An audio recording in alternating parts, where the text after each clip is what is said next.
mulai sekolah minggu pagi hari ini dengan menyanyikan lagu Yesus Pokok dengan bersukacita.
Teman-teman, mari kita berdoa.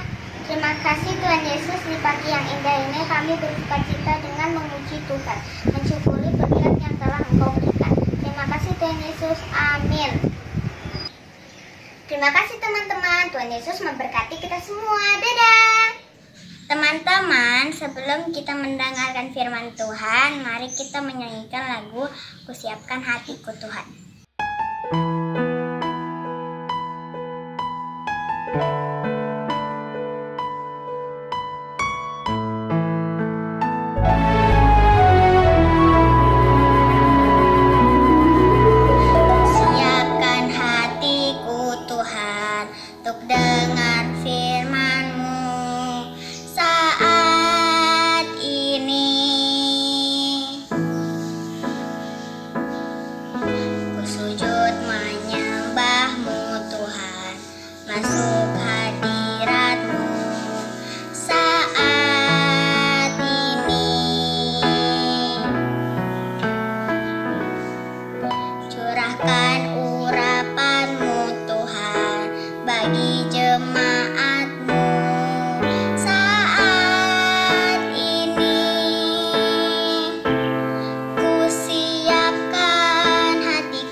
Teman-teman, mari kita berdoa.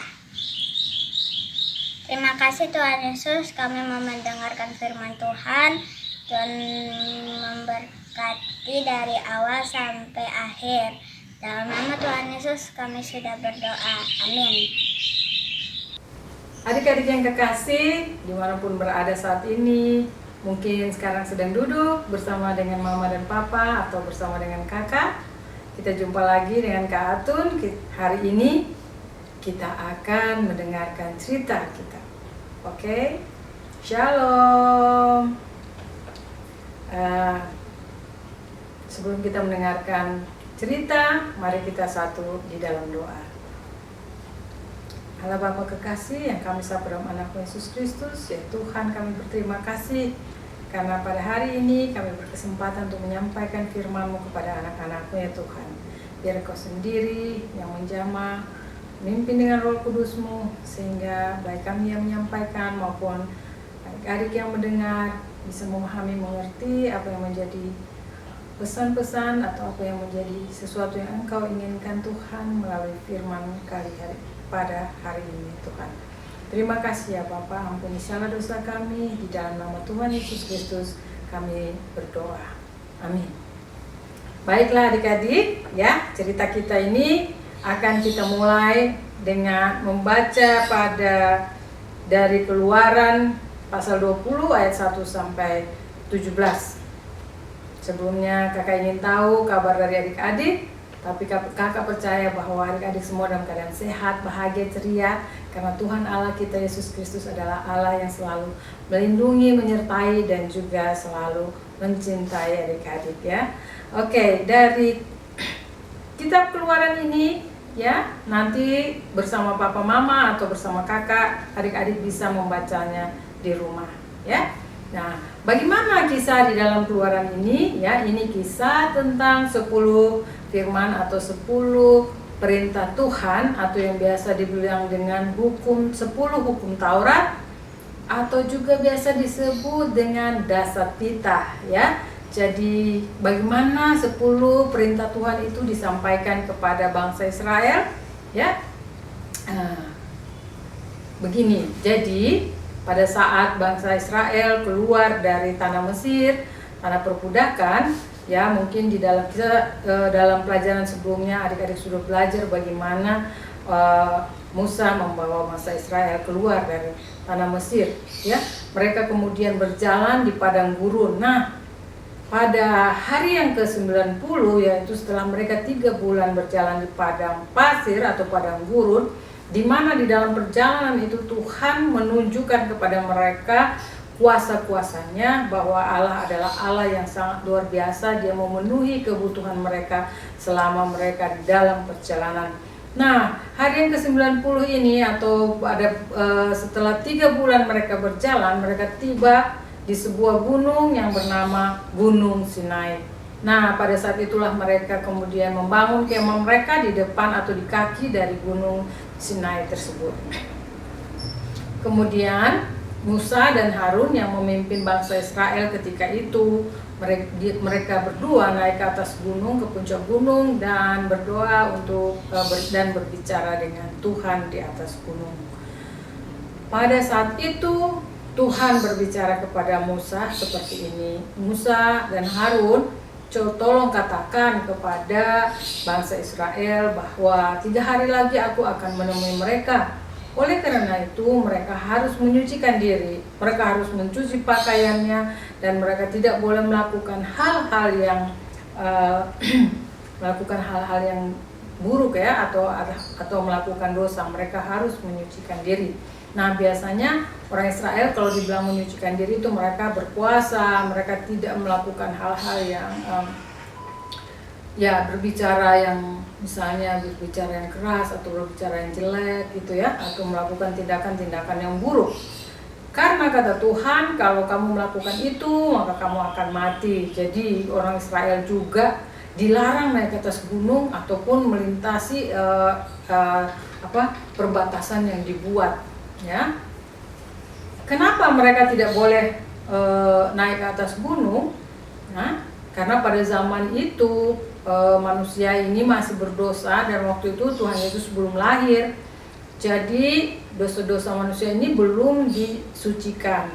Ya, jadi ketika mau bertemu Tuhan itu biasanya melalui nabi, melalui imam, ya, melalui hakim-hakim, dan juga melalui waktu itu disebut dengan mezbah atau untuk mempersembahkan korban bakaran atau korban persembahan, ya. Jadi setelah Tuhan Yesus lahir, Tuhan Yesus sudah menyucikan kita dengan darahnya sendiri di atas kayu salib. Oleh karena itu sekarang kita bisa berdoa langsung kepada Tuhan, ya. Kemudian Musa dan Harun turun dari gunung dan berbicara kepada bangsa Israel. Mereka mengatakan apa yang firman Tuhan sampaikan, bahwa mereka tidak boleh melanggar batas, tidak boleh mendaki, dan mereka harus menyucikan diri. Dan akhirnya bangsa Israel mengatakan, kalau itu yang dikatakan oleh Tuhan, maka kami akan mengikuti apa yang Tuhan perintahkan. Oleh karena itu mereka kemudian menyucikan diri, dan mereka tidak berani untuk keluar dari kemah mereka, ya. Jadi itu seperti kalau adik-adik pergi sekolah minggu itu, ya, biasanya kan mandi yang cantik, kemudian pakai baju yang bagus, sepatu yang bagus, ya, karena kita mau menghadap kepada Tuhan. Kenapa? Karena Tuhan itu mulia, Tuhan itu suci, Tuhan itu sangat perkasa, dan Dia adalah yang selalu kita sembah. Oleh karena itu kita harus datang dengan segenap penghargaan dan penghormatan kepada Tuhan. Nah, ketika hari yang ketiga tiba, maka Tuhan pun datang dengan bunyi guru yang sangat luar biasa dan kilat yang menyambar-nyambar, sehingga orang-orang Israel menjadi sangat ketakutan. Jadi wah, suara Allah itu datang luar biasa, ya. Mungkin kalau kita hanya dengar guru sekali, ya, biasanya kalau hujan itu bor, ya, itu kita takut gitu, ya. Nah ini wah, itu bunyinya sangat bergemuruh sekali, dan seluruh rakyat menjadi ketakutan. Apakah tujuannya Tuhan membuat mereka ketakutan? Bukan. Tuhan mau menunjukkan bahwa inilah Aku, Allah kamu, yang berkuasa, yang hebat, yang luar biasa, seperti itu. Sehingga supaya orang-orang Israel percaya kepada Allah dan tidak melakukan hal-hal yang tidak disukai oleh Allah. Jadi itu, ya. Nah, kemudian tidak ada yang berani mendekat ke gunung itu. Yang berani ke sana hanya Musa dan Harun. Karena Musa dan Harun sudah disucikan oleh Allah, ya. Jadi karena kalau kita masih berdosa, kita tak bisa berjumpa dengan Allah, karena Allah itu suci, kita berdosa. Nah, jadi ketika itu Musa dan Harun sudah disucikan oleh Allah, dia bisa bertemu dengan Allah. Sampai di puncak gunung, Allah berbicara kepada Musa dan memberikan 2 loh batu. 2 loh batu itu adalah 2 batu yang bisa ditulisi. Ya, zaman dulu itu orang tua kita itu kalau ke sekolah tidak bawa buku, bukunya itu pakai batu. Ya, kalau sekarang kan begini pakai buku atau pakai laptop atau pakai HP. Tapi kalau zaman itu pakai batu. Dimana pada saat dulu sekolah orang menulis di batu harus langsung dihapus. Jadi apa yang ditulis harus diingat atau harus dihafal. Nah, 2 loh batu itu berisikan 10 perintah Tuhan. Ya, 10 perintah Tuhan. Nah, kita mau tahu kenapa Tuhan memberikan 10 perintah ini kepada bangsa Israel.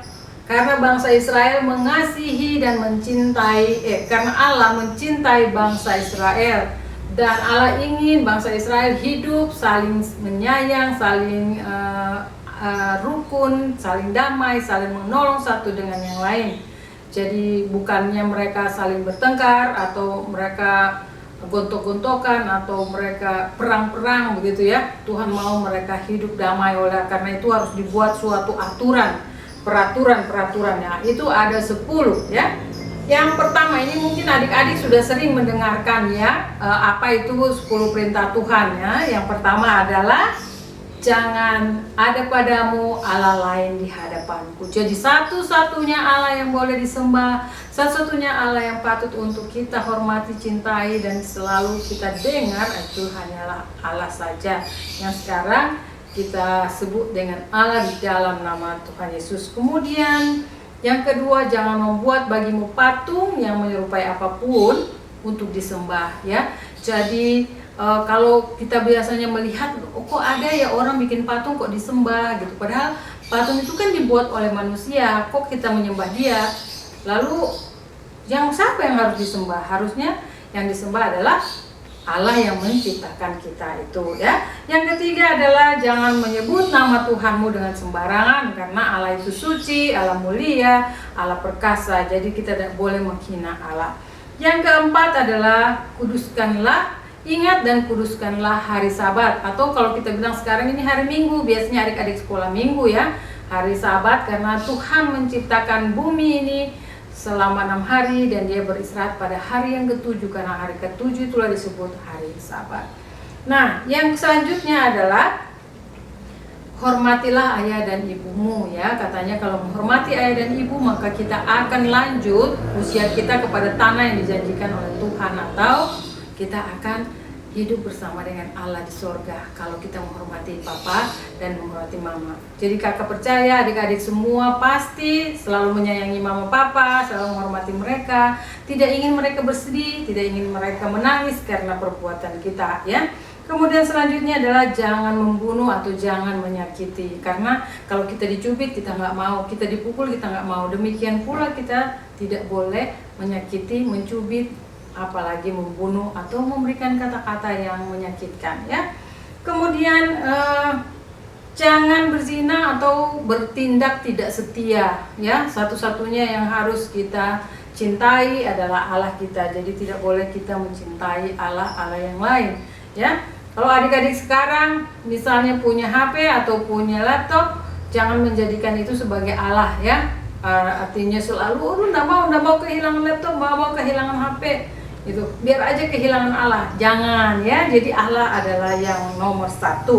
Kemudian dikatakan di sini jangan mencuri, ya, karena mencuri itu membuat orang lain menjadi sedih dan orang lain akan rugi, ya. Mencuri itu bisa saja dalam bentuk apa saja. Kemudian jangan bersaksi dusta atau berkata bohong, ya, karena kita juga kalau dibohongi kita tidak senang, ya.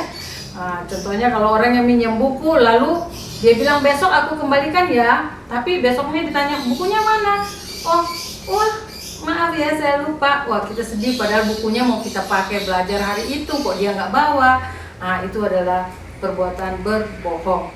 Nah, yang terakhir adalah jangan mengingini barang orang lain atau apapun yang dipunyai sesamamu, atau cemburu atau iri hati kepada mereka. Contohnya kalau mereka punya tas yang bagus atau punya sepatu yang bagus, wah saya mau yang kayak gitu, tolong belikan, ya. Jangan, ya. Jadi selalu harus mensyukuri apa yang ada pada diri kita, apa yang diberikan Tuhan dan berkat yang sudah Tuhan limpahkan kepada kita. Jadi itu adalah 10 perintah yang Tuhan berikan kepada bangsa Israel melalui Musa dan Harun. Dan setelah menerima 2 loh batu tersebut, Musa dan Harun turun gunung dan bertemu untuk menyampaikan apa yang Tuhan sampaikan hari itu kepada bangsa Israel. Nah, dari kisah ini kakak berharap bahwa adik-adik semua bisa memahami bahwa Allah memberikan suatu peraturan yang bertujuan karena Allah mengasihi kita semua, agar kita semua terjaga satu dengan yang lain, saling mengasihi, saling menyayangi, dan saling mendukung. Itu adalah tujuan dari 10 perintah Tuhan. Demikian adik-adik kisah kita pada hari ini. Semoga cerita hari ini bisa menjadi inspirasi bagi adik-adik di dalam menjalani kehidupan kita sehari-hari. Tuhan beserta dengan adik-adik sekalian.